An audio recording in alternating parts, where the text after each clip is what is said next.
Il est constant que lorsqu'un texte législatif pour les fonctionnaires titulaires ou réglementaire pour les stagiaires ou les agents contractuels prévoit une liste des sanctions susceptibles d'être infligées à des agents publics, celle-ci doit être respectée.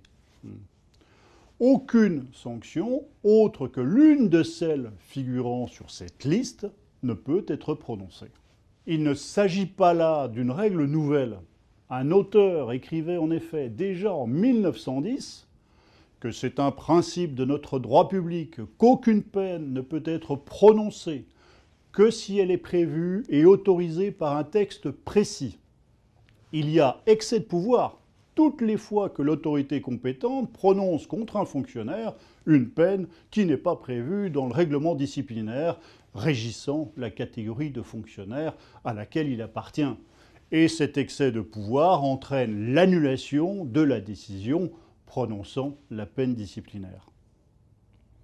Il convient dès lors de revenir sur la liste des sanctions susceptibles d'être prononcées pour chaque catégorie d'agents avant d'apporter des précisions sur leur régime juridique et une nuance sur notre propos liminaire. Les sanctions susceptibles d'être prononcées contre les agents contractuels de droit public. La liste figure sous l'article 36 du décret numéro 88-145 du 15 février 1988 qui prévoit que les agents contractuels de droit public relevant de son champ d'application peuvent se voir infliger l'avertissement, le blâme, l'exclusion temporaire de fonction avec retenue de traitement, pour une durée maximale de 6 mois pour les agents recrutés pour une durée déterminée ou pour une durée maximale d'1 an pour les agents recrutés pour une durée indéterminée. Et enfin, le licenciement sans préavis ni indemnité. Les deux dernières sanctions, soit l'exclusion temporaire et le licenciement, ne peuvent être prononcées qu'après avoir recueilli l'avis de la commission consultative paritaire réunie en formation disciplinaire. Quelles sanctions pour les stagiaires? Elles sont ici précisées sous l'article 6, cette fois-ci du décret numéro 92-1194 du 4 novembre 1992. Et force est de constater qu'elles sont de même nature que les sanctions encourues par les agents contractuels.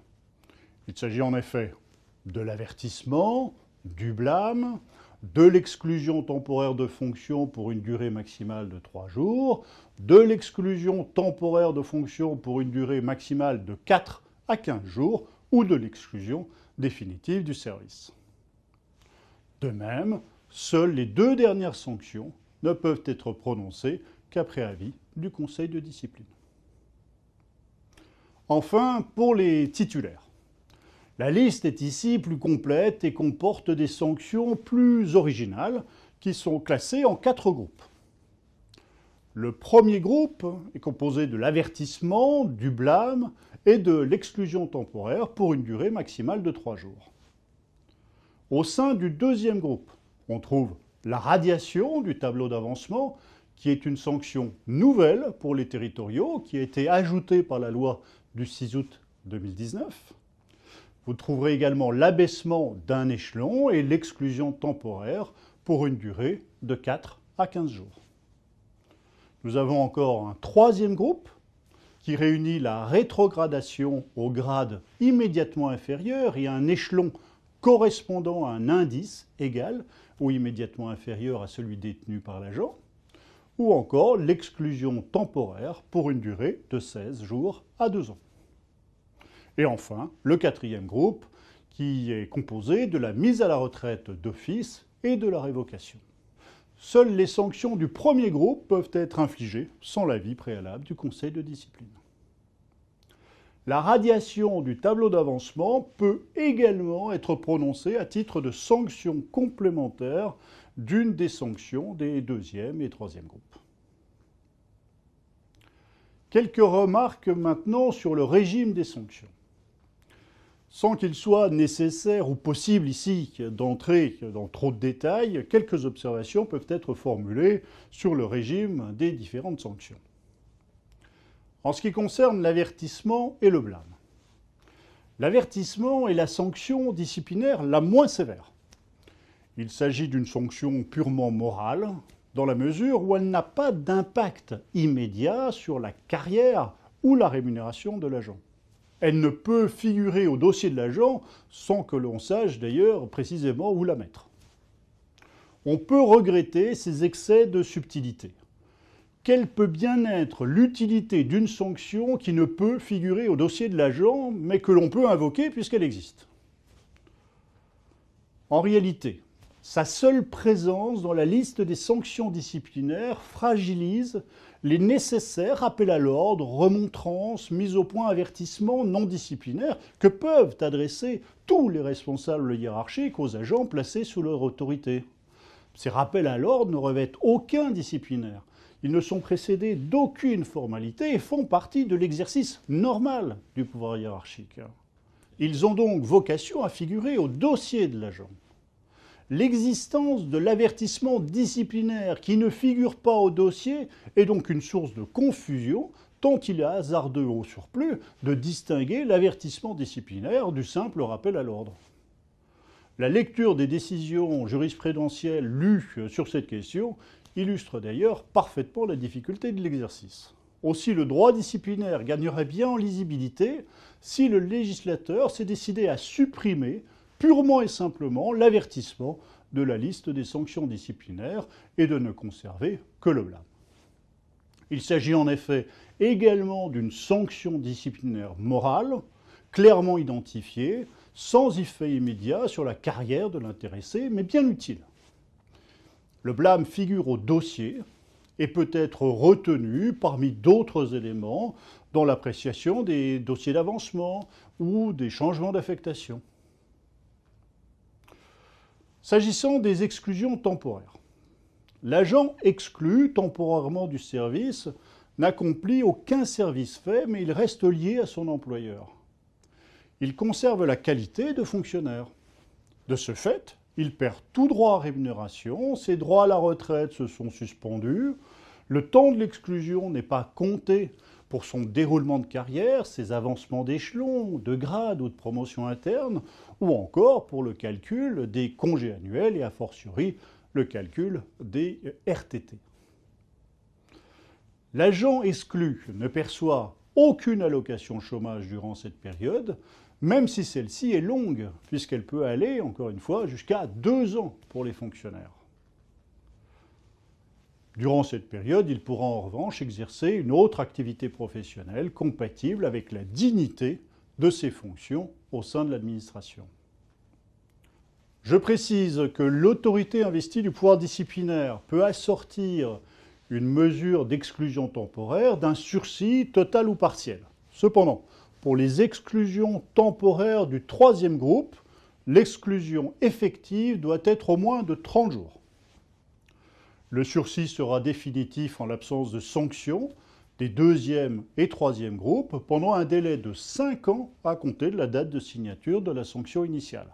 Dans le cas contraire, le sursis sera révoqué et la peine correspondante s'ajoutera à la nouvelle sanction. S'agissant désormais de la rétrogradation, la loi du 6 août 2019 a précisé les modalités d'application de la rétrogradation en indiquant, d'une part, que l'on ne peut descendre qu'au grade immédiatement inférieur à celui détenu, à la condition qu'il en existe un. On ne peut effectivement perdre 2 grades et cette sanction ne peut être retenue par l'autorité investie du pouvoir disciplinaire si le cadre d'emploi ne comporte pas de grade inférieur. Et d'autre part, le reclassement doit s'effectuer sur un échelon correspondant à un indice égal ou immédiatement inférieur. La jurisprudence antérieure était plus souple et autorisait la perte de plusieurs échelons en sus de grade. En ce qui concerne l'abaissement d'échelon, la précision apportée par la loi du 6 août 2019 tient au fait que l'on ne peut plus perdre qu'un seul échelon et non plus plusieurs, comme précédemment. Enfin, s'agissant des mesures d'exclusion définitive, Il existe en réalité peu de différence entre le licenciement des agents contractuels, l'exclusion définitive du service pour les stagiaires, non fonctionnaires d'ailleurs, ou encore la mise à la retraite d'office ou la révocation pour les titulaires. Il s'agit dans tous les cas, premièrement, d'une mesure d'éviction définitive de l'emploi, du cadre d'emploi ou du corps, et par voie donc conséquence de la fonction publique, sauf encore une fois pour les stagiaires qui sont par ailleurs fonctionnaires et qui seront reversés dans leur corps ou leur cadre d'emploi d'origine. Deuxièmement, la mesure d'exclusion est un départ sans préavis ni indemnité. Et enfin, mesure plus favorable, l'exclusion définitive du service peut ouvrir droit au versement d'allocations chômage, à la différence de l'exclusion temporaire, comme on vient de l'indiquer. Cet alignement est presque total pour la mise à la retraite d'office et la révocation. La seule distinction tient au fait que la mise à la retraite d'office apparaît comme moins sévère par son intitulé et qu'elle ne peut être prononcée que pour les agents qui ont 2 ans d'ancienneté. Elle n'a pas en revanche pour effet de placer d'office à la retraite un agent qui ne remplit pas, par ailleurs, les conditions requises pour entrer en jouissance d'une pension de retraite. Or, il est assez peu vraisemblable qu'un agent titulaire ait moins de 2 ans d'ancienneté lorsqu'il est révoqué. En d'autres termes, tous les agents titulaires peuvent être soit révoqués, soit mis à la retraite d'office, et quelle que soit la sanction retenue, celle-ci emportera très exactement les mêmes conséquences pour l'intéressé. Ici encore, on pourrait sans doute simplifier les choses en fusionnant purement et simplement ces 2 sanctions disciplinaires qui ne se différencient que par leur intitulé. Quelques précisions enfin sur l'effacement des sanctions disciplinaires. Pour les fonctionnaires, les sanctions du premier groupe sont effacées au bout de 3 ans, automatiquement, si aucune sanction n'a été infligée à l'agent pendant la même période. Il n'existe bien évidemment aucune procédure d'effacement pour les sanctions du 4e groupe, ce qui est assez logique. Quant aux sanctions des 2e et 3e groupes, il est désormais prévu que le fonctionnaire peut, après 10 ans de service effectif à compter de la date de signature de la sanction disciplinaire, solliciter de l'autorité disciplinaire dont il dépend la suppression de toute mention de la sanction. Un refus ne peut être opposé à cette demande par l'autorité investie du pouvoir disciplinaire que si l'agent a été sanctionné au cours de cette période de 10 ans. Autrement dit, si l'agent n'a pas été sanctionné, la suppression est de droit. Si en revanche une sanction a été infligée à l'intéressé, l'autorité investie du pouvoir disciplinaire dispose d'une marge d'appréciation. Enfin, je souhaiterais conclure en attirant votre attention sur ce que l'on appelle les mesures disciplinaires. Il s'agit ici d'une nuance à notre propos liminaire qui était de rappeler la règle « pas de sanction sans texte ». En réalité, dans la pratique, il existe des mesures que l'on qualifie de mesures disciplinaires ou à caractère disciplinaire ou présentant un caractère disciplinaire sans être pour autant des sanctions disciplinaires puisqu'elles ne figurent pas dans la liste des sanctions susceptibles d'être infligées. Prenons un exemple, soit en l'occurrence le renouvellement de contrats pris en raison du comportement fautif de l'agent contractuel.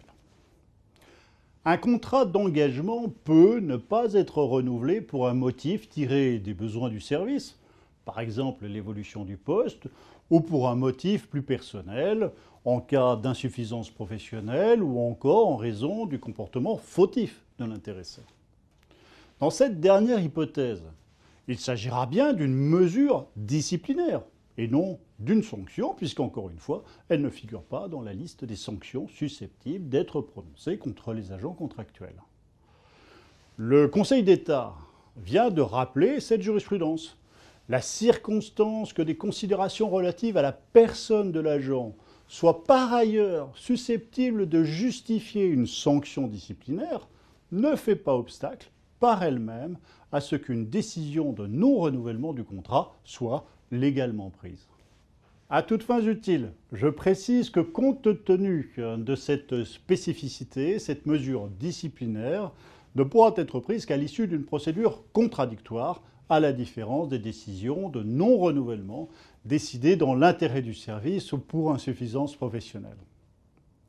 Un autre exemple encore figure sous l'article 6 du décret du 4 novembre 1992 qui prévoit, pour les stagiaires, que lorsque l'agent poursuivi a par ailleurs la qualité de titulaire, il est mis fin à son détachement et il réintégrera son cadre d'emploi ou son corps d'origine sans préjudice des éventuelles sanctions qui pourraient être prononcées à son encontre au sein de ce dernier.